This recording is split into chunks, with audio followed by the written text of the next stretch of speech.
আমাদের প্রভুজি এখন এসে গেছেন, আর সবাই মিলে ওনাকে বরণ করার জন্য আমরা ওখানে উপস্থিত হয়েছিলাম। কিন্তু প্রভুজি বললেন যে আমি ভগবান নই, যিনি ভগবান এই যে আমার কাছে রয়েছে গীতা আর ভাগবত, ওনাকে আপনারা সবাই মিলে বরণ করুন, আমাকে নয়। তো আমরা সবাই মিলে তাই প্রভুজির কথা অনুযায়ী সেটাই করতে শুরু করলাম।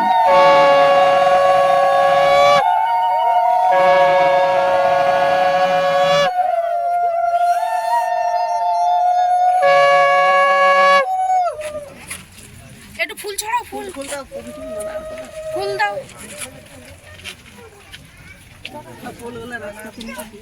না না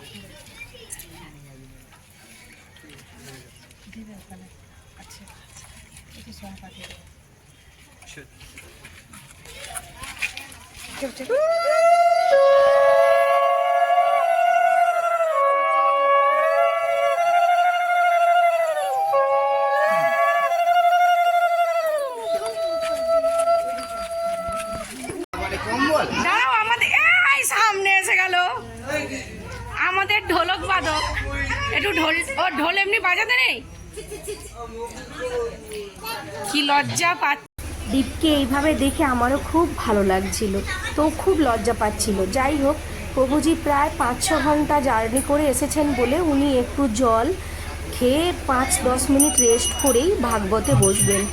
আর আপনারা সবাই মিলে কিন্তু ভাগবতটা শুনতে থাকুন। তো ভগবান যখন আসেন তখন আমরা সবাই মিলে ভগবানের আশায় অপেক্ষা করতে থাকি এবং ওনার জন্য সুন্দর গান আমরা গেয়েও থাকি। তো প্রভুজি এসে গেছেন ভাগবত পাঠ করার জন্য, উনি দেখে নিচ্ছেন সেটিংটা ওনার ঠিক আছে কি না। তো দেখলেন না সেটিংটা ঠিক নেই, তাই উনি খুব সুন্দর করে সেট করে নিলেন যাতে ওনার ভাগবত পাঠ করতে সুবিধে হয়।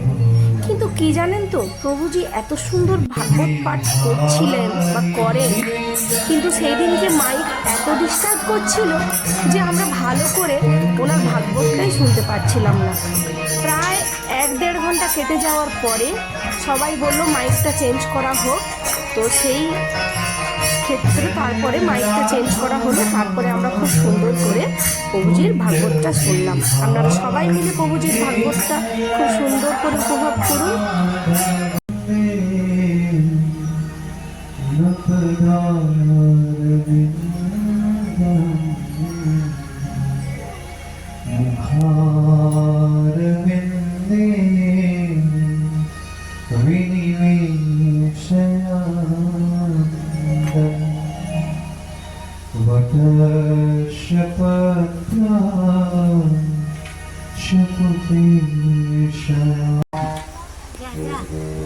Sri Krishna Jai Sri Radha Jaya Jaya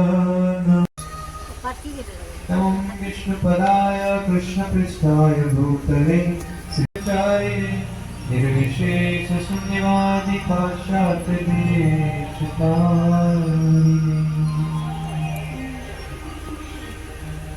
हे कृष्ण करुणा सिंधु दीनबंधु जगत्पते गोपेश गोपिका कांत राधा कांत नमस्ते। तप्त कांचन गौरांगी राधे वृंदावनेश्वरी वृषभानुसुते देवी प्रणमामि हरि। जय श्री कृष्ण चैतन्य प्रभु Nityanand Shri Advaita Gadadhar Shivacharya Hare Krishna Krishna Krishna Hare Hare Hare Rama Rama Rama Hare Hare. Om Namo Bhagavate Vasudevaya.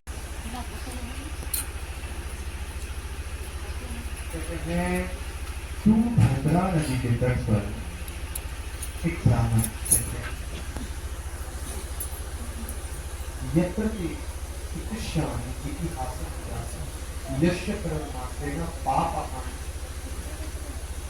Tungabhadra तटे पूर्वम भूत उत्पन्न विस्मृत्य यत्र वर्णा स्वधर्मेण सत्य सत्य परम। तुम भद्रा नदी के तट पर एक ब्राह्मण रहते थे और ब्राह्मण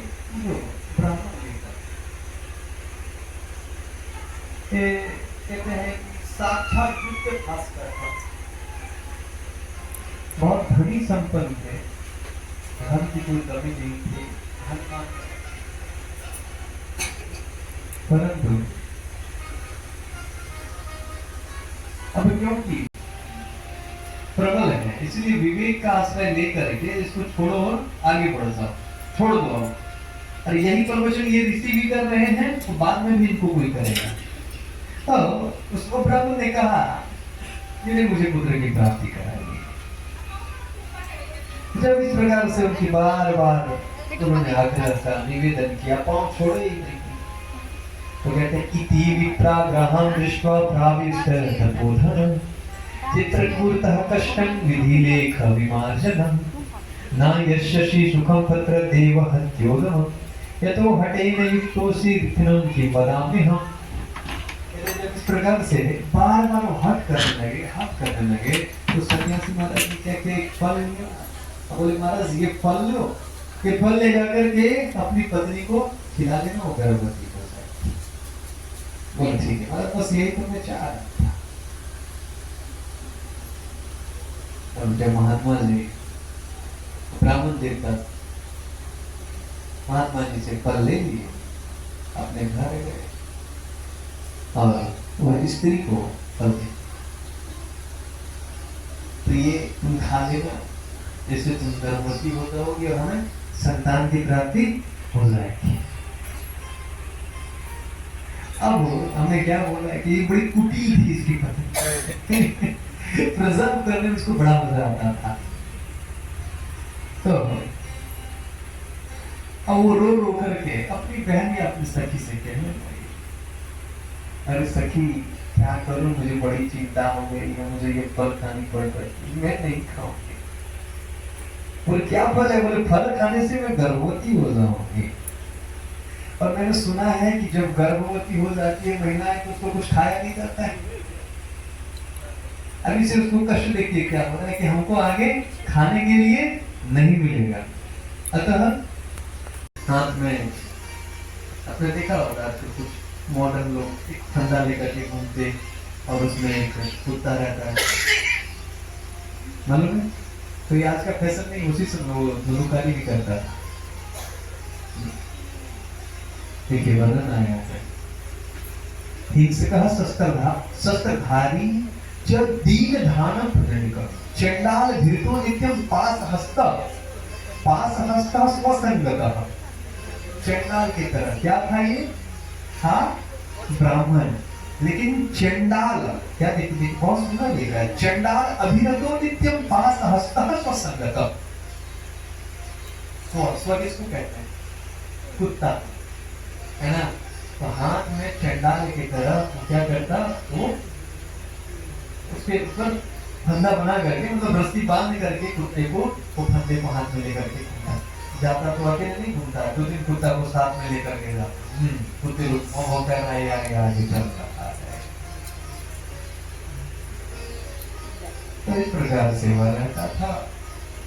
और फिर वह कुछ दिन के बाद कुछ नाचने वाली के चक्कर में पड़ गया, और धीरे धीरे करके जो धन थे उसके पिता ने जो जमा किया था वो धन को क्या किया उसने बेच दिया। आप क्योंकि नाचने वाले का पति कौन? जो उसको लक्ष्मी थे, जो पैसा थे। आप अभी शरीर की आसक्ति में फंसे हुए हैं।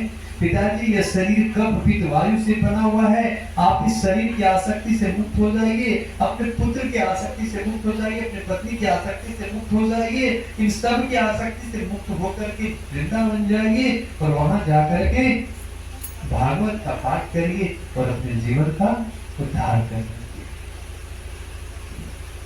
ये तो फंसे रहता है। स्नेहवश पुरुष रात दिन दीपक के समान चलता रहता है। क्यों?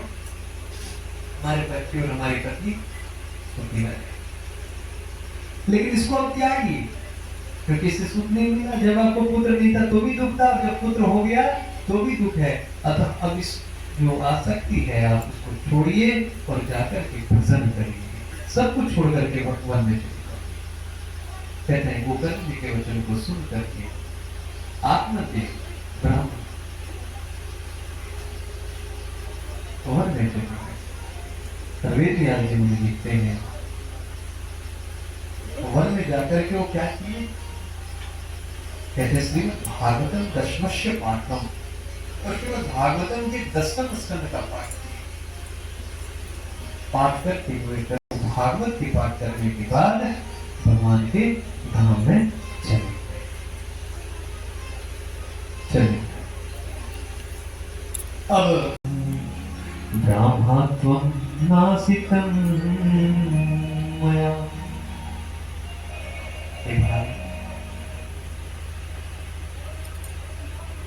कहते प्रेत बोला, हे भाई मैं तुम्हारा भाई हूं, मेरा नाम सुमुटा है और मैं अपने ही दोस्त से अपने ब्रह्मत्व को न ध्यान रखना। भगवान बहुत सोच श्रीमद् भागवत सप्ताह, श्रीमद् भागवत कथा का आयोजन करो। और जब कोई व्यक्ति इस प्रकार से भागवत कथा का आयोजन करता है पितरों के लिए, तो उसके पितृ क्या होते हैं, निश्चित मुक्ति को प्राप्त हो सकता है।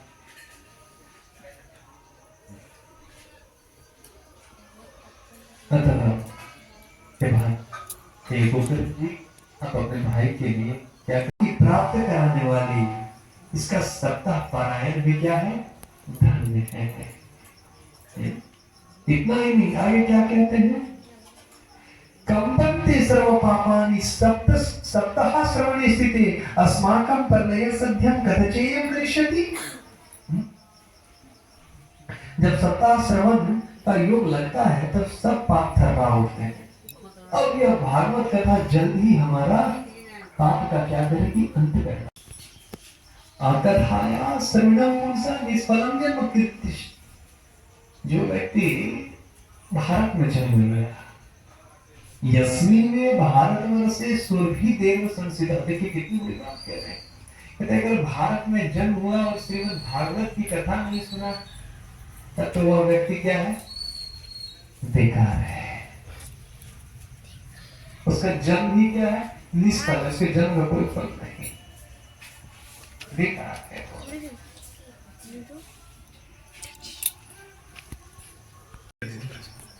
कहने लगे बोले भैया तुमने भी कथा श्रवण किया लेकिन उसके ऊपर मनन नहीं किया, उसको अप्लाई नहीं किया। ये धुंधुकारी दिन रात सोचता था, अरे भगवान ने कहा है मन मना भवा मद भक्तो मद्याजी माम नमस्कुरु, और ये रात को वही करता था। लेकिन तुम क्या करके क्या करते थे, बीवी से गप करते थे, ससुराल की बातें कर रहे थे, इधर उधर की बातें कर रहे थे। लेकिन इन्होंने क्या किया, इन्होंने हमारी कथा को, भगवान की कथा को सुना, उसके पर मनन किया, उसको अपने जीवन में उतारने का प्रयास किया।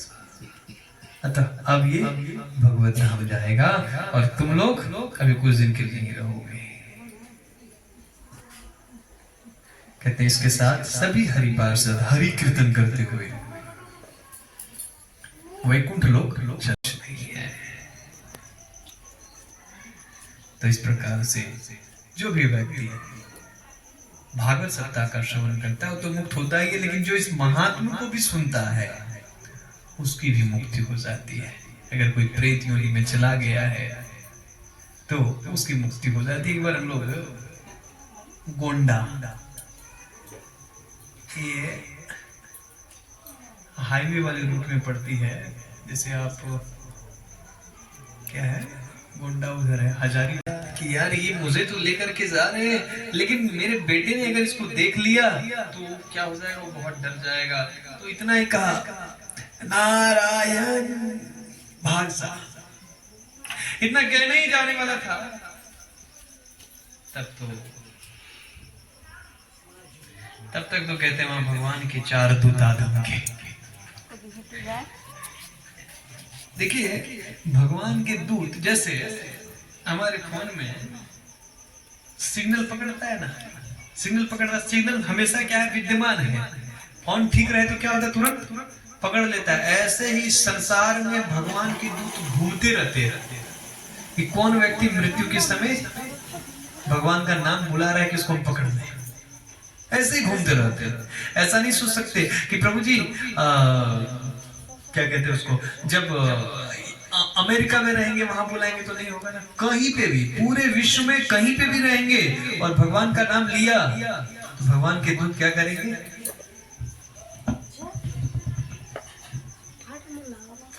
भगवान के दूत उसको बचा लेंगे। और जैसे ही आए वैसे यमदूत उनके कर रहा है तो उसके पाप क्या हो जाएंगे, नष्ट हो जाएंगे। केवल उसने नारायण का स्मरण किया तो नष्ट हो जाएगा। तो इस प्रकार से हे मेरे दूतों, उनको कभी उनके पास मत जाना, ठीक है? क्योंकि जो भी व्यक्ति भगवान का नाम जप कर रहा है उसने सब कुछ कर लिया।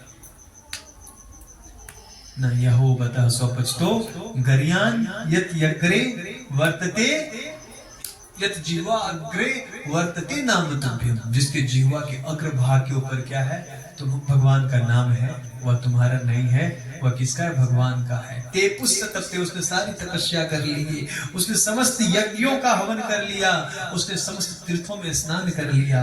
वह व्यक्ति अब मुक्त है, उसके पास मत जाना। तो क्या चार चीज बताए, तीन चीज बताए, चार चीज बताए, क्या क्या बताए, थोड़ा बोलो। किसको यमदूत नहीं उठाते, जो भगवान का पहले नाम उच्चारण करता है उसको यमदूत नहीं उठाते। दूसरा, कंठी धारण करता है उसको, वो भगवान का आदमी नहीं है। ये भी बहुत है ना। जो आपने देखा होगा, कुत्ता होता है, देखा है ना, वो कुत्ता म्युनिसिपालिटी वाले आते और पकड़ के लेके जाते, कौन, जो आवारा घूम रहे है ना, वहां भौं कर रहा था। लेकिन वो कुत्ता जिसके गले में पट्टे हैं उसको म्युनिसिपालिटी वाले नहीं उठाते। क्यों, इसका ये किसी का, इसका कोई मालिक है, इसको उठाएंगे तो केस कर देगा, नहीं उठा सकते, छोड़ो इसको। तो उसके मालिक के पास चला जाता है। इसी तरह जो आवारा घूम रहे उसको क्या करते, यमदूत उठा के लेके जाते हैं। लेकिन जिसके गले में तुलसी महारानी का है पट्टा, वो उसका मालिक कौन है, हरिदास है ना, वो हरि का दास है, वो हरि उसका मालिक है, उसको नहीं लेके आने का। और जिसने माथे पर तिलक लगाया है उसको कभी लेकर के नहीं आना। और साथ ही साथ जो एकादशी व्रत करता है, क्या करता है, एकादशी व्रत करता है, ये चार कार्य करने वाले को भगवान कभी नहीं लेके जाते। भगवान के दूत लेकर के जाते हैं, यमराज के दूत लेके नहीं जाते, ठीक है।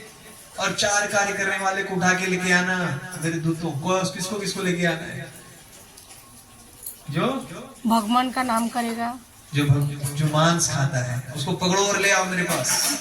और जुआ खेलता है उसको भी पकड़ो और ले आओ। जो शराब पीता है उसको भी लेके और मारते हुए लेके आना। और जो पर स्त्री पर पुरुष संग करता है उसको भी लेकर के। एवं यो वेति तत्वतः जन्म कर्म च वेदिवम एवं यो वेति तत्वतः। जो व्यक्ति इसको तत्व से समझता है वो क्या होता है, जन्म कर्म च वेदिवम एवं यो वेति तत्वतः त्यक्त्वा देहम पुनर्जन्म नाति मामेति सो अर्जुन। उसका पुनर्जन्म नहीं होता है हे अर्जुन। तो कहते हैं अब जन्म कर्म को तत्व से समझना मतलब भगवान के जन्म और कर्म की लीला को समझना।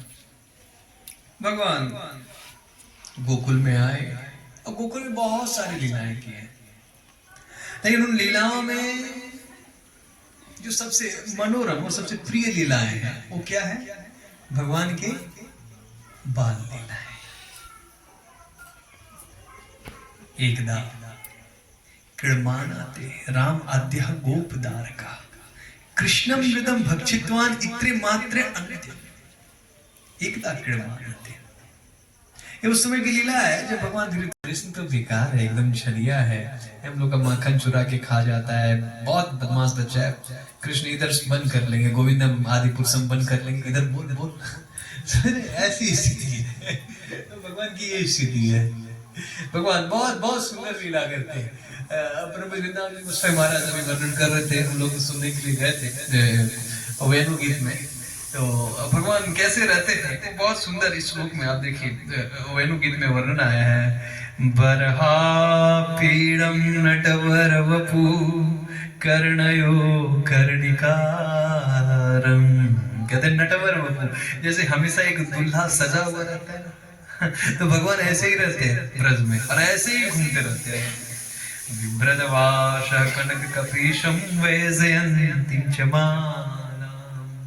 बहुत सुंदर वस्त्र पहनते हैं और उसके ऊपर बहुत सुंदर वैजयंती की माला पहनते हैं और गलियों में चलते हैं। तो कृष्ण जब चलते हैं ना तो वो सीधा सीधी नहीं चलते। हम लोग चलते तो कैसे चलते एकदम स्ट्रेट होकर के, नहीं, भगवान थोड़ा मस्ती में चलते हैं, समझ ना, ठुमक ठुमक के।